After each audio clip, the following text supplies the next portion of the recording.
Hello students, कल हमने fifth application शुरू कर दिया था, यानी कि जो हमारा लास्ट वीडियो था उसमें हमने गॉस लॉ का फिफ्थ एप्लीकेशन शुरू कर दिया था। 4 हम कंप्लीट कर चुके हैं, लाइन चार्ज की वजह से, इनफाइनाइट लाइन चार्ज की वजह से, इनफाइनाइट नॉन कंडक्टिंग शीट की वजह से, इनफाइनाइट कंडक्टिंग शीट की वजह से और स्फेरिकल शेल की वजह से। 4 हम पूरे कर चुके हैं। गॉस लॉ के एप्लीकेशन हैं ये, इन सब की वजह से इलेक्ट्रिक फील्ड हम फाइंड आउट कर चुके हैं यूजिंग गॉस लॉ। आज हम कल हमने शुरू कर दिया था नॉन कंडक्टिंग स्फेयर की वजह से इलेक्ट्रिक फील्ड फाइंड आउट करना यूजिंग गॉस लॉ, ठीक है। जिसमें हमने कहा था कि नॉन कंडक्टिंग स्फेयर, आपके पास स्फेयर है, स्फेरिकल शेल नहीं है, ठीक है। तो स्फेयर वो होता है जिसमें कि चार्ज जो है वो पूरा का पूरा इसके अंदर जो है इसके वॉल्यूम में डिस्ट्रीब्यूट होता है। तो यहाँ पे हमने कंसीडर कर लिया कि let capital Q charge is distributed in the volume of this sphere of radius capital R, ठीक है। एक पॉइंट पी है where we have to find electric field that is at small r distance from the centre of this sphere, ठीक है। वहाँ हमें find out करना है। तो सबसे पहले क्योंकि charge is distributed in the volume, so we will find the what is the volume charge density, ठीक है। यानी कि आयतन आवेश घनत्व वॉल्यूम चार्ज डेंसिटी कितनी है, क्योंकि वो होता है चार्ज पर यूनिट वॉल्यूम और किसी स्फीयर का वॉल्यूम होता है 4/3 पाई आर क्यूब। तो हमने ये निकाल लिया था। इसके बाद हमें तीनों केसेस के लिए फाइंड आउट करना था कि इस पॉइंट पी पर कितना इलेक्ट्रिक फील्ड होगा, ठीक है।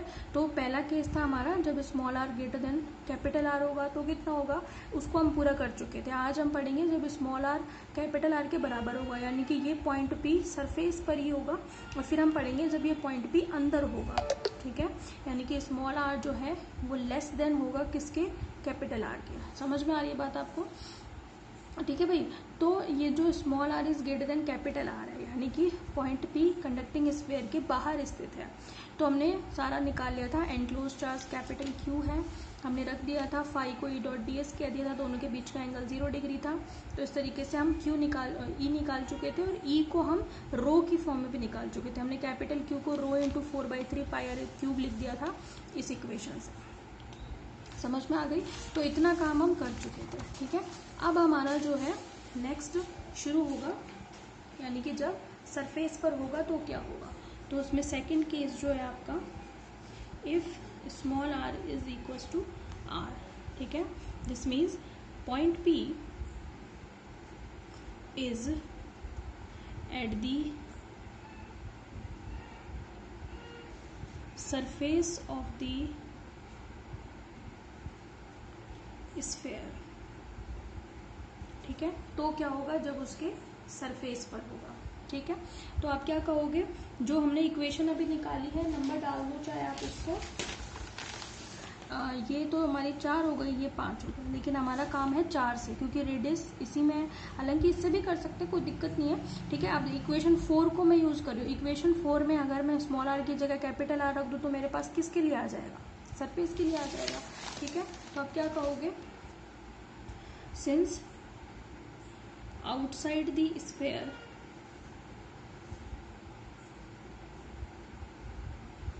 electric field is E out, कितना है हमारे पास है Q upon 4 pi epsilon naught R square, ठीक है। If small r is equal to capital R, तो ये सरफेस पर हो जाएगा आपका फील्ड, तो कितना हो जाएगा, capital Q upon 4 pi epsilon not और आर स्क्वायर। समझ में आ गई बात आपको। अगर आपको रो की फॉर्म में चाहिए तो रो की फॉर्म में भी निकल जाएगा।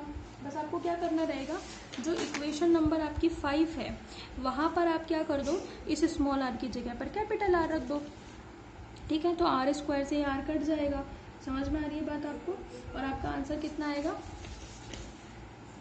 आप ऐसे भी शो कर सकते हो in volume charge density form. तो मैं लिख रही हूँ बाय इक्वेशन 5, ये तो मैं लिख रही हूँ बाय इक्वेशन 4, ये तो किसके साथ था, 4 से था। बाय इक्वेशन 5 ई सरफेस, यानी कि इस सरफेस पर इलेक्ट्रिक फील्ड को आप रो की फॉर्म पे लिख सकते हो। क्या था ये, rho R cube upon 3 epsilon not capital R square. Small R को हमने क्या रखा, कैपिटल आर, ये कट जाएगा। तो ई सरफेस आपके पास कितना आएगा, रो आर अपॉन 3 एप्सिलॉन नॉट। अगर आप वेक्टर फॉर्म में दिखाना चाहते हो तो आप आर कैप भी लगा सकते हो। समझ में आ गई बात आपको? ये डायरेक्शन हो जाएगी इलेक्ट्रिक फील्ड की। तो इस तरीके से सरफेस पर जो इलेक्ट्रिक फील्ड आ रहा है वो क्या आ रहा है, स्मॉल आर पर तो डिपेंड ही नहीं करता और कैपिटल आर के प्रोपोर्शनल आ रहा है। लेकिन सरफेस पर ये तो रो की फॉर्म में तब प्रोपोर्शनल है, जब ई जो हमारा है चार्ज की फॉर्म में तो इनवर्सली प्रोपोर्शनल है। ठीक है, ग्राफ बनाएंगे हम, लेकिन ग्राफ बनाएंगे स्मॉल आर के लिए, है ना। कैपिटल आर से कोई लेना देना नहीं है, उसके लिए आप परेशान ना हों। ठीक है, तो ये आपका कहाँ हो गया, सरफेस पर। ठीक है, अब आप देखें अंदर। अंदर जो है वो पूछा जाता है, भाई अंदर वाला इंपॉर्टेंट है, यानी कि किसी भी स्फीयर के अंदर ये इंपॉर्टेंट है। ठीक है, यानी कि if small r is less than R हो, यानी कि जो पॉइंट पी है इज इनसाइड दी स्फीयर। ठीक है, और स्फीयर भी कौन सा, नॉन कंडक्टिंग, है ना। तो यहाँ पे ये वाली बात बताना जरूरी है, of the non conducting sphere. बात समझ में आ गई? तो स्फीयर आपका कौन सा है ये आपको बताना जरूरी है। ठीक है, तो ये आपका नॉन कंडक्टिंग स्फीयर के सरफेस पर था ऊपर वाला केस। अब है अंदर। अंदर होगा तो क्या होगा, तो देखो ये आपका नॉन कंडक्टिंग स्फीयर, इसमें चार्ज जो है इवनली यूनिफॉर्मली डिस्ट्रीब्यूटेड है। कितना, कैपिटल क्यू चार्ज। ठीक है, ये आपका सेंटर है। ठीक है, ओ। ठीक है, ये है आपकी radius.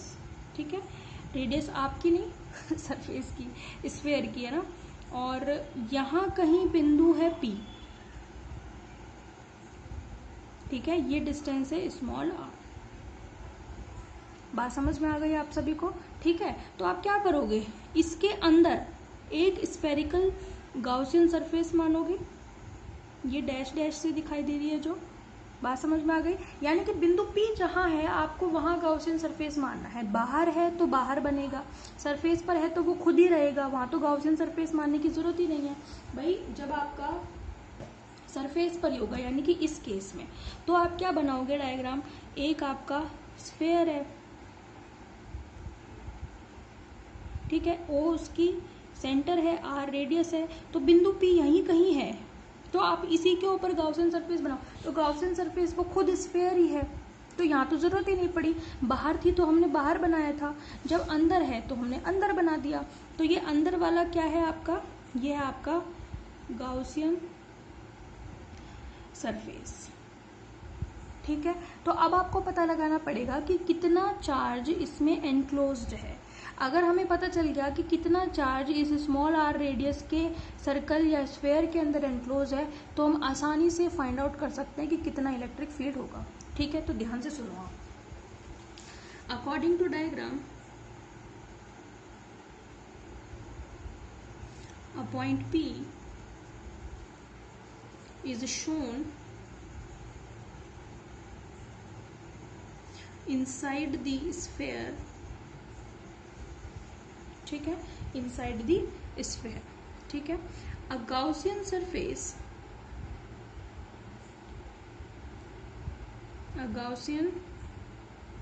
surface of small r radius is shown। तो आपको क्या निकालना है, what is the charge enclosed in this Gaussian surface. जब बाहर था तो हमने यही तो निकाला था कि गाउसियन सरफेस के अंदर कितना चार्ज है, वहां तो पूरा का पूरा गोला ही समाया हुआ था उस गाउसियन सरफेस में, तो कैपिटल क्यू चार्ज एनक्लोज था। लेकिन यहाँ पर अब इस केस में हमें पता लगाना पड़ेगा, क्योंकि कैपिटल क्यू चार्ज इसमें इवनली डिस्ट्रीब्यूटेड है, तो इतने स्मॉल आर रेडियस के अंदर कितना होगा। ठीक है, तो आपको क्या करना पड़ेगा, we have to determine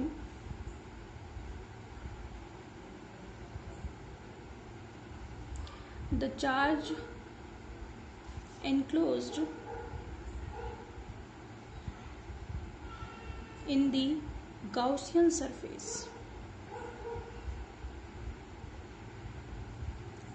समझ में आ गई? गाउसियन सरफेस के अंदर कितना चार्ज एनक्लोज है वो हमें पता लगाना है। ठीक है, ध्यान से देखो, कैसे निकालेंगे? हमें इतना पता है, since capital Q charge is distributed in volume कितने में, 4/3 पाई आर क्यूब में। हमने इक्वेशन 1 क्या लिखी थी? इक्वेशन 1 थी आपकी rho is equal to capital Q upon 4/3 pi are cube. इसका क्या मतलब था कि जो आपने कंडक्टिंग नॉन कंडक्टिंग स्फीयर माना था, कैपिटल आर रेडियस का नॉन कंडक्टिंग स्फीयर माना था, उसके अंदर कितना चार्ज डिस्ट्रीब्यूटेड था भाई? ये पूरा आपका नॉन कंडक्टिंग स्फीयर है, ये सारा का सारा चार्ज कितने वॉल्यूम में डिस्ट्रीब्यूटेड है? इसकी रेडियस है कैपिटल आर, तो कैपिटल क्यू चार्ज इस पूरे वॉल्यूम में 4/3 पाई आर क्यूब में डिस्ट्रीब्यूटेड था। समझ में आ गई? तो आप क्या कहोगे? आप ये कहोगे क्योंकि 4/3 पाई आर क्यूब वॉल्यूम में क्यू चार्ज डिस्ट्रीब्यूटेड है, तो 4/3 पाई स्मॉल आर क्यूब में कितना डिस्ट्रीब्यूटेड होगा? तो आप किस तरीके से लिखोगे? सिंस इन, इसी लाइन को उलट के लिख रही हूं मैं, in volume 4/3 pi are cube distributed charge is capital Q, therefore in volume 4/3 pi small r cube, ये किसका वॉल्यूम है भाई? ये गाउसियन सरफेस का वॉल्यूम है। समझ में आ रही है? तो 4/3 पाई आर क्यूब में जब कैपिटल क्यू डिस्ट्रीब्यूटेड है, तो 4/3 पाई आर क्यूब में डिस्ट्रीब्यूटेड चार्ज कितना होगा? वो होगा क्यू डैश, मैंने मान लिया, और वो होगा कितना? क्यू डैश होगा आपका, चलो मैं नीचे बता देती हूँ, क्यू डैश कितना होगा? Capital Q upon 4/3 pi are cube into 4/3 pi are cube. कैसे आया? कोई आपसे यूं कहे कि 5 पेन का मूल्य, यानी कि 5 पेन की रेट कितनी है? 20 रुपए। तो आपसे कोई पूछे 1 पेन की कितनी होगी, तो आपसे कोई पूछे 2 पेन की कितनी होगी, तो आप क्या करोगे? 20 में 5 से डिवाइड करके 2 से ही तो मल्टीप्लाई करोगे। आप यूँ कहोगे कि 2 पेन की कीमत होगी 8 रुपए। ठीक है, 5 पेन की जब 20 रुपए है, तो इसका मतलब 1 पेन की कीमत 4 रुपए है, और 2 की कितनी हो गई? 8 रुपए। तो आपका सिस्टम क्या रहा? 5 की कीमत जब 20 है, तो 2 की कितनी हो गई? 20/5 इंटू 2। तो यहाँ पे भी तो मैं वही कह रही हूँ, जब 4/3 पाई आर क्यूब में कैपिटल क्यू है, तो 4/3 pi are small r cube में कितना होगा? इतना होगा।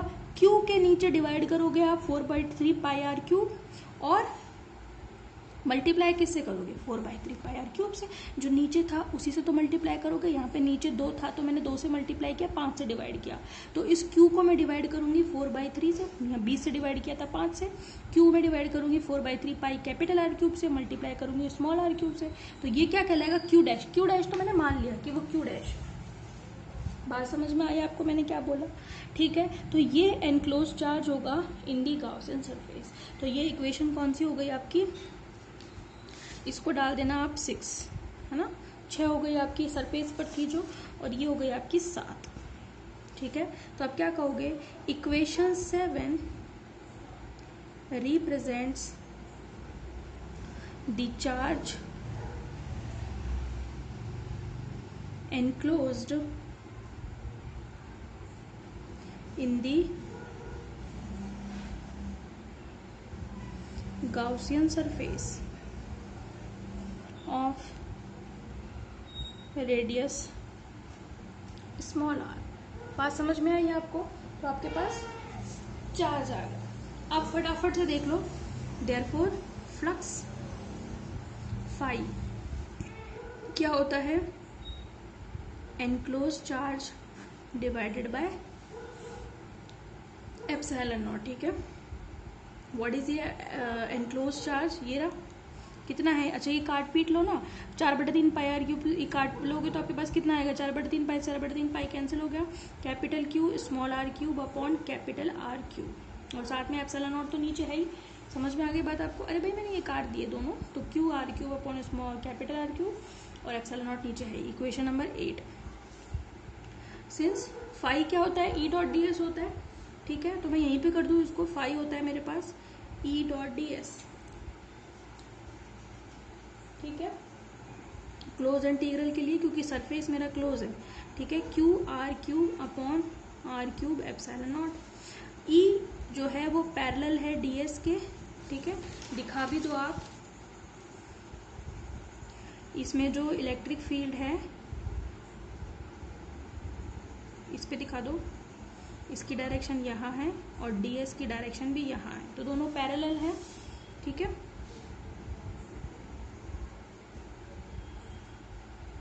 समझ में आ गई आपको? तो पैरेलल है तो एंगल कितना होगा, theta is equal to 0 degree. तो ये क्या बन गया, ई डी एस, है ना, वही, अब तो पुरानी चीज शुरू हो गई, अब कुछ नया नहीं है, वही था जो था। ई इज इक्वल टू कितना आ गया, डी एस मतलब कितना, 4 pi small r square Q R cube upon capital R cube epsilon naught, ठीक है। आर स्क्वायर से आर स्क्वायर कैंसिल हो जाएगा, तो ई इनसाइड कितना आएगा, ये आर स्क्वायर से एक आर कैंसिल हो गया, small Q small are upon 4 pi epsilon naught R cube. समझ में आ गई बात? तो ये कितना चार्ज अंदर आ गया आपका, Q small are upon 4 pi epsilon naught R cube, ठीक है। कटना था जो काट दिया हमने, बाकी चीजों को उधर ले गए, तो ये आपका inside the non conducting sphere charge आ गया। अब आप चाहो तो इसको किस में कन्वर्ट कर सकते हो, रो में कन्वर्ट कर सकते हो, है ना। कैसे लिखोगे, in form of volume charge density. Q बराबर हम क्या लिख सकते हैं, जानते हैं ना हम, रो बराबर क्यू अपॉन ये होता है, तो ई इन क्यू की जगह पर रो 4/3 pi are cube, small are तो आपके पास है ही, है ना, और नीचे 4 पाई एप्सिलॉन नॉट। तो क्या क्या कट गया, 4 पाई आर क्यूब से 4 पाई आर क्यूब कट गया, तो ई इन कितना आ गया आपके पास आ गया rho small are upon 3 epsilon not. समझ में आ गई? वेक्टर फॉर्म में दिखाओगे तो आर कैप लगा, समझ में आ गई? अच्छा, अब ग्राफ कैसे बनेगा, ग्राफ देखो, ग्राफ अगर हम प्लॉट करेंगे, graph between E and r, उसी तरीके से यहाँ पर इलेक्ट्रिक फील्ड है और यहाँ पर आर है, ये सरफेस है ना, और ये आपका ये जो स्मॉल आर है यहाँ पे लेस देन आर है, यहाँ पे small r greater than R है, ठीक है। तो यहाँ पर इलेक्ट्रिक फील्ड आपको बताना है, जब बाहर सरफेस पे तो डिपेंड ही नहीं करता, जब हम बाहर थे तो आर स्क्वायर के इन्वर्सली प्रोपोर्शनल था, है ना। तो ग्राफ इस तरीके से आ गया, तो ये E is inversely proportional to 1/r square. और जब हम अंदर है तो प्रोपोर्शनल, यहाँ पे E is proportional to small r, देखो ना प्रोपोर्शनल ही तो है स्मॉल आर के, ठीक है, तो प्रोपोर्शनल है तो इस तरीके का ग्राफ आ जाएगा, ठीक है। इसको यहाँ पे आप मिला दो, ठीक है भाई। तो इस तरीके से आपका आता है ये, ठीक है। लेकिन जब हमने कौन सा पढ़ा था, स्फेरिकल शेल, तो वहां पे इनसाइड जो है इलेक्ट्रिक फील्ड ही 0 था आपका, ठीक है। तो वहां पे हमने कुछ भी नहीं बनाया था, 0 था, लेकिन यहाँ पे इन्वर्सली है और यहाँ पे इसके प्रोपोर्शनल है, देखो ना स्मॉल आर अंदर जो है प्रोपोर्शनल है, तो इसलिए इस तरीके का ग्राफ है, ठीक है। तो ये टॉपिक आपका कंप्लीट हो गया, अगली उसमें हम नेक्स्ट में नया टॉपिक शुरू करेंगे, ठीक है। Thank you.